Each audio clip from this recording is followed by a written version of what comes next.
Good morning, folks. Welcome to the home of Ohio Premium Dr. Firewood Woodyard.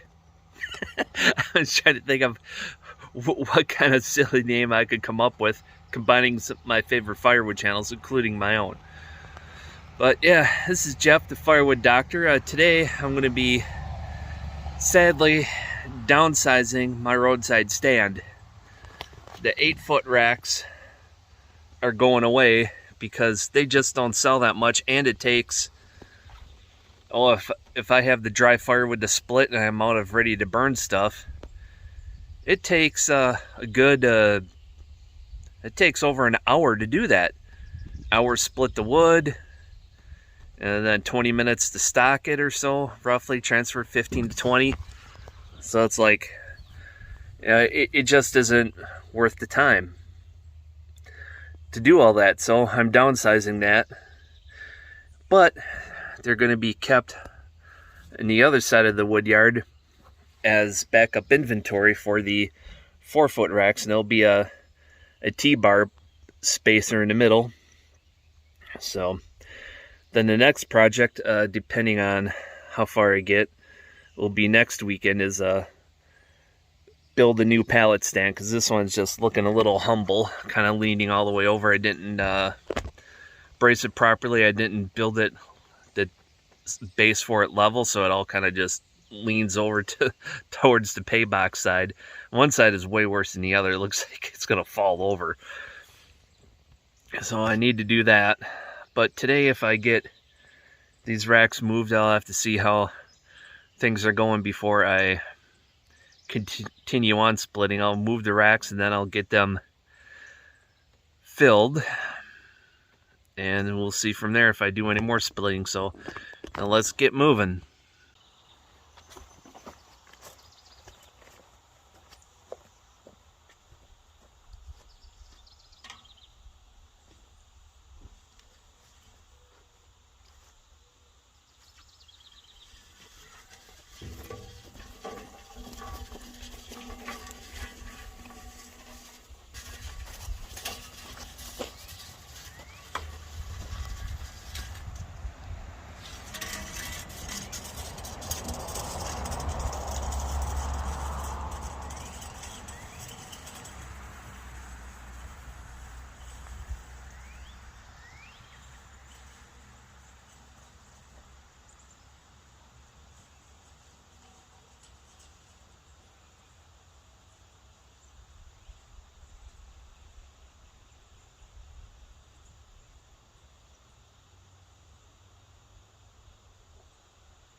I don't know about you, but I like starting off with a full tank.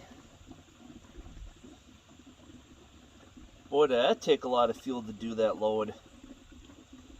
Looks like nearly half a tank.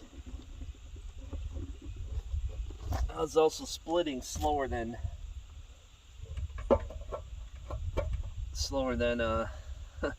I don't know, pick something in the heat yesterday, so I'll see if this thing starts like it should. Because yesterday it gave me fits when I idled it down too fast, so.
That's it, folks. I got 1.6 face cords stocked up in the emergency racks. This spot gets sun pretty much all day long with the breeze. It's only take a few weeks for it to finish drying off. So yeah, it was all barkless oak, but it made a mess. To restock that made most of this mess. So yeah, barkless oak is not the clean stuff you would tend to think it is. This fine stuff is about as bad as all that basswood bark. So I don't know which I'd rather deal with. I think I'd rather do basswood because it's so light and easy to handle. You know, I split these on the large side so to give people a variety, and there's some mix of small and large. You know, small and large there, those are kind of medium sized. Totally different than the load of all small stuff I split up for my neighbor yesterday, or in the previous video. So, well, that's it, folks. It's still a little warm for me, even though it's like 80-ish, way lower humidity. I still can't work in this heat too much, but yeah, it's my fault for not getting going right away in the morning. I didn't get out here until like well after 8 o'clock or something. I'd have to check the time, but yeah, it was partly my fault for not getting up and get going right away. So, but I don't have much basswood left either, so I gotta get going on that oak so I can finish drying that, or I'm gonna mix it 50-50, the basswood and that oak. So hopefully the next few weekends cooperate with me for the weather so I can get splitting on that oak. Then hopefully that cherry will be just as ready to burn as soon as I can get to splitting that 2.5 or so face cords after it's all split. So we'll see how the cherry goes next week. I'm going to do a test burn on that, take a few pieces home with me and do a test burn and see how that goes. That's the real test of any firewood. You could say, you know, a certain moisture, but if it doesn't light and burn, you know, something's not right with it. But yeah, campfire wood, you could get away with a little more moisture content, but for home heating wood, you can't. You know, there's no messing around with it. You got to have 20% or less. So yeah, and I didn't check this, but some of it seemed like ready to burn in the house now, and some was way heavy, so it's like 20 to 30, 35% moisture, depended on the piece. I'm starting to tell with oak by the weight of it. So, well, that's it, folks. Until next time, take care, get out there, do something, but have fun doing it.